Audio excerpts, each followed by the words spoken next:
আপনি যদি শোনেন যে পৃথিবীর অত্যন্ত প্রাচীন খ্রিস্টীয় পাণ্ডুলিপির অন্যতম একটি সংকলন ইউরোপ বা আমেরিকার কোনো বড় লাইব্রেরিতে নেই, বরং সেটি লুকিয়ে আছে আফ্রিকার একটি প্রত্যন্ত পাহাড়ি মঠে। আমাদের চেনা সাধারণ বাইবেলে যেখানে ৬৬টি বই থাকে, সেখানে প্রচলিত ইথিওপিয়ান অর্থোডক্স ক্যাননে ৮১টি বই অন্তর্ভুক্ত রয়েছে।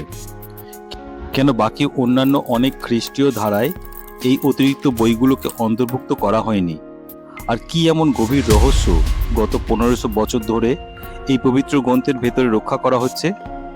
আজ আমরা ডিকোডিং বাইবেল ট্রুথ চ্যানেলের এই বিশেষ ডকুমেন্টারিতে ইথিওপিয়ান বাইবেলের সেই আসল সত্য উন্মোচন করতে যাচ্ছি।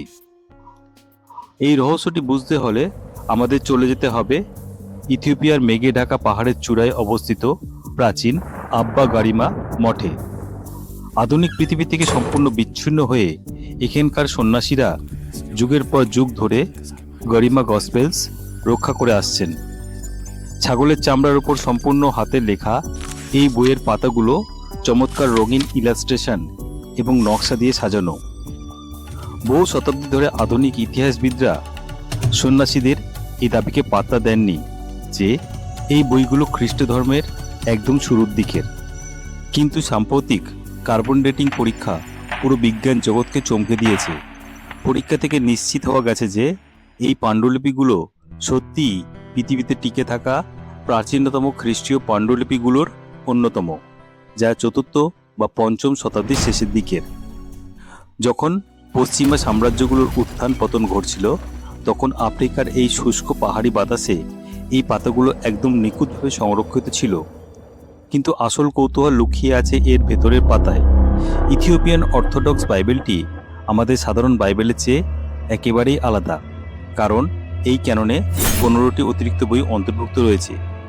এইগুলোর মধ্যে রয়েছে বুক অফ ইনক এবং বুক অফ জুবলিস এর মতো অত্যন্ত ভবিষ্যৎবাণীমূলক এবং গভীর রহস্যময় কিছু বই। বহু শতাব্দী আগে অন্যান্য অনেক খ্রিস্টীয় ধারায় এই লেখাগুলোকে অন্তর্ভুক্ত করা হয়নি এবং এর ফলে বাকি পৃথিবী থেকে এগুলো প্রায় হারিয়ে গিয়েছিল। তবু ইথিওপিয়ান চার্চ এগুলোকে পরম যত্নে বাঁচিয়ে রেখেছে। উদাহরণস্বরূপ বুক অফ ইনকে এমন প্রাচীন দিন, পতিত স্বর্গদূত বা দানবদের বিবরণ এবং মহাজাগতিক গোপনীয়তার কথা বলা হয়েছে, যা প্রাচীন বাইবেলের ইতিহাস সম্পর্কে আমাদের ধারণাকে পুরোপুরি বদলে দেয়। এই বইগুলোকে নিখুঁতভাবে সংরক্ষণ করে ইথিওপিয়ান বাইবেল আমাদের প্রাচীন আধ্যাত্মিক প্রজ্ঞার একটি বিশাল এবং সম্পূর্ণ রূপ দেখায়। এটি আমাদের একটি চমৎকার ঐতিহাসিক সত্যের সামনে দাঁড় করায়। ইথিওপিয়া কিন্তু ইউরোপীয় মিশনারিদের কাছ থেকে খ্রিস্ট ধর্ম পায়নি। ধর্মনিরপেক্ষ ইতিহাস নিশ্চিত করে যে প্রাচীন ইথিওপিয়ার আকসুম সাম্রাজ্য ৪র্থ শতাব্দীর শুরুতেই খ্রিস্ট ধর্মকে তাদের রাষ্ট্রীয় ধর্ম হিসেবে গ্রহণ করেছিল, যা ইউরোপের বেশিরভাগ দেশেরও অনেক আগে। এটি বাইবেলের প্রেরিতদের কার্য পুস্তকের বিবরণের সাথে হুবহু মিলে যায়, যেখানে প্রচারক ফিলিপ কর্তৃক ইথিওপিয়ার একজন উচ্চপদস্থ রাজকর্মচারীর কাছে শাস্ত্রের সত্য ব্যাখ্যা করার কথা বলা আছে।